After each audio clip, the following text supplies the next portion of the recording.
Alright, I'm here with my dad, David Willocks, and he's a carpenter, and I have a few questions for him. How long has carpentry been a hobby of yours?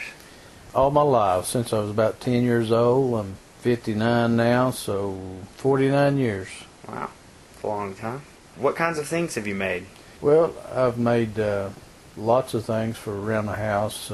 I made magazine stands for everybody at Christmas one time. I've made a bookcase, maybe a desk, a gun cabinet, table, swing, all kinds of birdhouses. Why do you enjoy making things out of wood?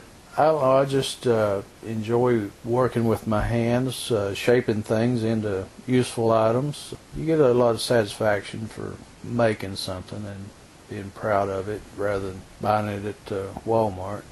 What is the difference between making something out of wood or some other material?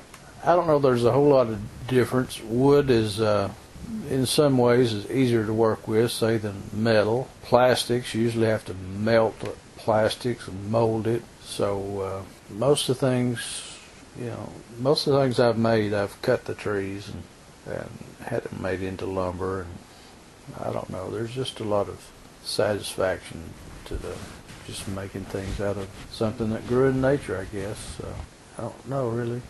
All right. Do you have any projects you would like to pursue in the future?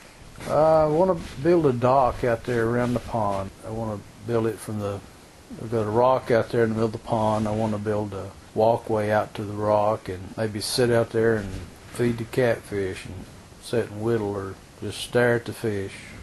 All right. Which projects are you most proud of completing? Probably the gun cabinet that I made. It's made out of walnut. It has a maple back with a glass front, and my grandfather and I went up in the mountains and cut the trees and had it sawed into lumber, and there's no metal nails or screws in this gun cabinet. It's all put together with wooden pegs. Probably the best thing that I'm proudest of.